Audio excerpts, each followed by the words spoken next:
வணக்கம் உறவுகளே, மீண்டும் ஒரு வீடியோவில் உங்களை சந்திப்பதில் மிக்க மகிழ்ச்சி. நீண்ட நாட்களுக்கு பிறகு ஒரு சமையல் வீடியோ போட போகிறேன். வாங்க வீடியோக்குள்ளே போகலாம். இன்றைக்கி என்ன சமையல் செய்ய போகிறோம்னு சொன்னால், நெத்தலி மீனும் அகத்திக்கீரையும் போட்டு சொதி செய்ய போகிறோம். நல்லா இருக்கும். நான் ஊரில் நிறைய தினம் சாப்பிட்டது, அதே நேரத்தில் புலம்பெயர்ந்த நாட்டிலையும் சாப்பிட்டு இருக்கிறேன்.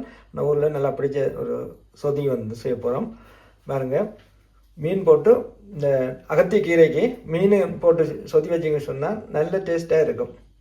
இப்போ நாங்கள் இன்றைக்கு வந்து நெத்தலி மீன் பண்ணி வச்சுக்கிறோம். பாருங்கள், நெத்தலி மீன் நல்லா இருக்கும் சொதிக்கு. நெத்தலி மீனோட அகத்திக்கீரை சேர்த்து சொதி வச்சு சாப்பிட்டு பாருங்கள். வேறு எந்த கறியுமே தேவையில்லை, அவ்வளோ நல்லா இருக்கும். அதுக்கு தேவையான பொருட்கள் எடுத்து வச்சுக்கிறேன். சொதிக்கு என்ன தேவை? வெங்காயம், பச்சை மிளகாய், தக்காளி, ஒரு வெள்ளைப்பூடு, கருவேப்பிலை, இவ்வளோ தான் தேவை. அதை விட தேஸ்காப்பிளி பிறகு விடலாம், சேர்க்கணும். தேஸ்காப்பிளி சேர்க்கணும். இல்லை சில வேலையில் பழப்புளியும் விடலாம். தேஸ்காப்பிளி கிடைக்கலன்னு சொன்னாங்க. வாங்க வீடியோக்குள்ளே போகலாம் உறவுகளே. பாருங்க உறவுகளே, அகத்திக்கீரை வந்து க்ளீன் பண்ணி எடுத்து வச்சுக்கிறோம். அதே மாதிரி மீனெல்லாம் க்ளீன் பண்ணி எடுத்துருக்குது. அகத்திக்கீரை வந்து நீங்கள் வந்து உருத்தி எடுக்காங்க. ஒவ்வொரு இலையாக உருத்த வேணாம். தானாக உருந்து வரதை ஒன்றும் செய்ய இயலாது. இந்த மாதிரி அந்த அலக்கை வந்து போடுங்க, அலக்கோட போடுங்க. அப்போ தான் அந்த சொதிகளை இருந்து நாங்கள் எடுத்து சாப்பிடக்குள்ள நல்லா இருக்கும், டேஸ்ட்டாக இருக்கும், வித்தியாசமான டேஸ்ட் வரும். இப்படி தான் அலக்கோடம் போடணும். கொஞ்சம் நீண்ட இலைன்னு சொன்னால் கொஞ்சம் டெண்டாக்கி விடலாம்.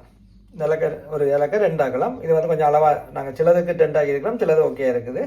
பாருங்கள், நல்ல கீரை இருந்தது. இப்படி நல்ல கீரை ஃப்ரெஷ்ஷாக இருக்கிறத தான் வேணுங்க. கசங்கன்னா அகத்திக்கீரை எல்லாம் டேஸ்ட் இருக்காது. பார்த்து வேணுங்க. கடை வழியை வந்து இப்போ பேக்கெட்டை தான் விற்பாங்க.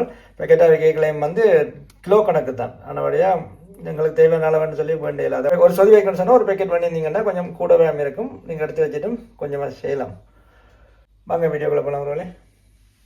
பாருங்க உறவுகளே, தாளிக்கீரையில் சொதி வந்து அப்படியே கூட்டி வைக்கிறதான். இப்போ நாம் வந்து அதுக்குள்ள எல்லாத்தையும் போடுவோம். பாருங்கள், ஒரு பெரிய தக்காளி எடுத்துனாங்க. சேர்ப்போம். பச்சை மிளகாய் வந்து இந்த சொதிக்கு வந்து காரம் தேவை. அதனுடைய பச்சை மிளகாய் வந்து உங்களோட காரத்துக்கு ஏற்ற மாதிரி போடும்போது கொஞ்சம் காரம் கூடுனா தான் டேஸ்ட்டாக இருக்கும், நல்லா இருக்கும். காரம் ஒத்துக்கொள்ளாதக்க குறைக்கலாம். நாங்கள் கொஞ்சம் காரம் கூட தான் போட்டுருக்கிறோம். அதோட எல்லாத்தையும் சேர்ப்போமே.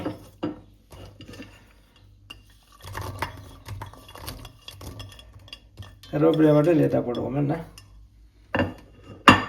மீன் பாருங்கள், நெத்தலி மீன். தேவையான அளவு தண்ணி சேர்ப்போம். ஒரு கொதி வந்த பிறகு தான் கீரையை போடுவோம். இப்போ கீரை முதல் போட தேவையில்லை. தேவையான அளவு தண்ணி சேர்த்துட்டோம். இப்போ அடுப்பு ஆன் பண்ணுவோம்.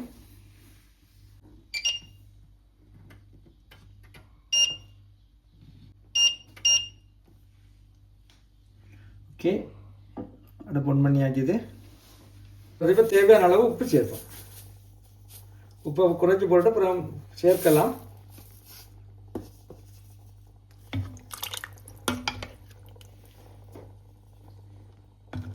இதோட கொஞ்சம் மஞ்சத்தூள் சேர்ப்போம். மீன் அவியக்கில் மஞ்சத்தூள் சேர்ந்து அவிஞ்சுன்னா நல்லா இருக்கும்.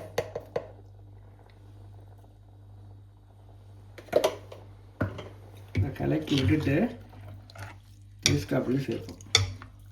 ஏன்னா மீனில் உப்பு, புளி, மஞ்சள்லாம் சேர்ந்து அமையும் போது நல்லாயிருக்கும். நல்ல சாறு சொல்ல டெஸ்ட் கொள்ள வந்தாங்க. தேஸ்காப்பிளி பால் விடைகளை திரையை பார்க்கும். அதுக்காக நாங்கள் முதலே விடலாம். சில விடையில் திரையும் ஒரு பெரிய தேசிக்காக நான் ஃபுல்லாக விடையில்லை, கொஞ்சம் குறைச்சி தான் விட போகிறேன்.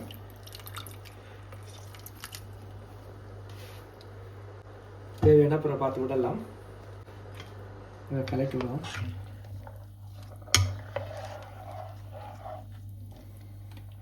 எலக்ட்ரிக் அடுப்பு வந்து கெதியான சூடு அது. பாருங்க உறவுகளே, அகத்திக்கீரை வந்து அதிகமான ஆட்கள் வந்து அதிகம் சாப்பிட்ற குறைவு ஊரில் எல்லாம். இப்போ மருத்துவ குணங்கள் இருக்கிறதால கூடுதலான ஆட்கள் இப்போ சாப்பிட வலிக்கிட்டு இருக்கணும். நல்லா மருத்துவ குணங்கள் கொண்ட கீரை வந்து நிறைய பேர் சாப்பிட்ருக்க மாட்டீங்க. இந்த வீடியோ பார்க்கல நீங்கள் இதை சமைச்சு பாருங்கள், டேஸ்ட் டைம் பாருங்கள், நல்லா இருக்கும். சொதி வைக்கலாம். இன்னும் நல்லா சுண்டலும் செய்யலாம். இல்லை முருங்கைக்கீரை சுண்டல் மாதிரி செய்யலாம். சின்ன சின்ன வெட்டி போட்டு கட் பண்ணி போட்டு இல்லையே சொதி இன்னும் நல்லா இருக்கும். சுண்டும்போது எண்ணெயில் வதக்கிறதால கொஞ்சம் ஆரோக்கியம் குறைவாக இருக்கலாம். சொதியை சாப்பிடும்போது அப்படியே அப்படியே அலக்கை எடுத்து அப்படி சாப்பிடக்குள்ள ஒரு தனி டேஸ்ட் இருக்கும், நல்லாயிருக்கும். சரி பாருங்கள், சுவையான சொதி வந்து பாருங்க உறவுகளே, குயிக்காகவும் இந்த கறி வச்சிடலாம். எங்களுக்கு அதிகம் டைம் எடுக்காது. கீரை துப்புராக்கிறதும் பெரிய கஷ்டம் இல்லை. இந்த கீரை முருங்கையில் துப்புராக்க தான் கொஞ்சம் கஷ்டமாக இருக்கும். அதே நேரத்தில் நெத்தலை மீன் வந்து சின்ன மீன் நல்ல டேஸ்ட்டாக இருக்கும். நீங்கள் எந்த மீன் நம்மகிட்ட செய்தாலும் கிடைச்சாலும் உங்களுக்கு எந்த மீன் இருக்குதோ அதை போட்டு சொல்லி வைக்கலாம். அதில் நெத்தலை மீன் இன்னும் கொஞ்சம் நல்லா இருக்கும்னு நான் நினைக்கிறேன். அதோட இஞ்சியத்தை வேறு ஒரு திரளி என்று சொல்லுவோம், சீப்ளை மீன்கள், அதுவும் மீன் நல்லா இருக்கும். சொதிக்கு நல்லா இருக்கும். அந்த மீன் வந்து பண்ணி பாருங்கள். பொங்கி என்பது ஒரு கலக்கி விடுவோம். பாருங்க ஒருவளே சொதி இப்போ கொதிக்க ஒழிக்கிட்டது. எலக்ட்ரிக் அடுப்பு வந்து சரியான குயிக், சமைக்கிற குயிக். ஆனால் டப்புன்னு அடிப்பிடிக்கவும் பார்க்கும். எல்லா பாத்திரங்களும் இந்த அடுப்புக்கு தெரிகிறது இல்லை. பெரிய பாத்திரங்கள்லாம் வைக்கணும். இப்போ நாங்கள் அதை குறைச்சி விடுவோம், கொஞ்சம் குறைச்சி விடுவோம்னா தான் கீழே தேப்பம்.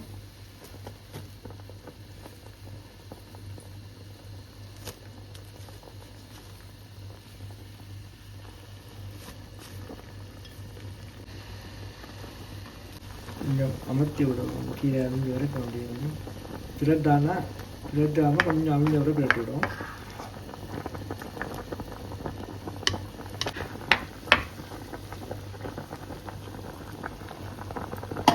பாருங்கள், சொல்லி வந்து குயிக்காக காமிச்சிடலாம்.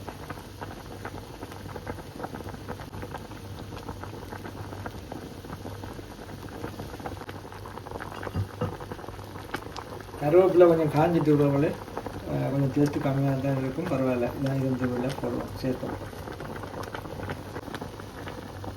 மீன் கரையாமல் ஒரு கப் பிரட்டி விடுவோம். பாருங்கள்,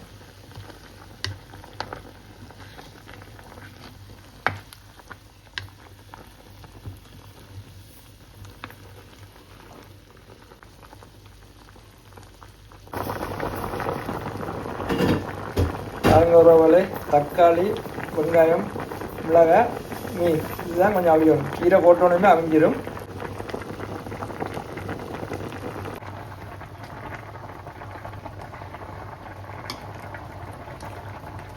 பாருங்க உறவுகளே, அவிஞ்சி கீரை வந்தெல்லாம் சீக்கிரம் அவிஞ்சிடும்.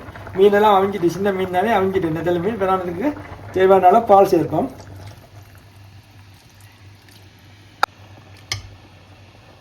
சைட்டால் அப்படியே ரெண்டையாக கொடுத்து தண்டுவோம். ரெண்டு கொஞ்சம் பால் விடுவோம்.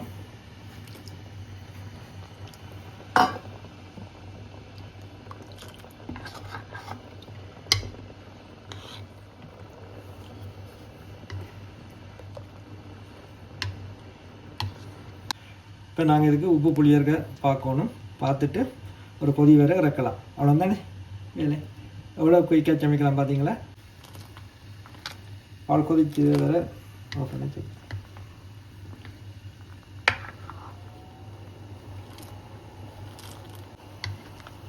அதை போ பண்ணி விடுறேன். இப்போ நாங்கள் உப்பையும் புளியும் பார்த்துட்டு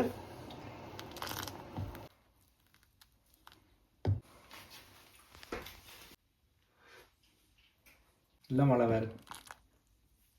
இந்த வீடியோ உங்களுக்கு பிடிச்சிருந்தா நீங்களும் இதே மாதிரி செய்து பாருங்கள்.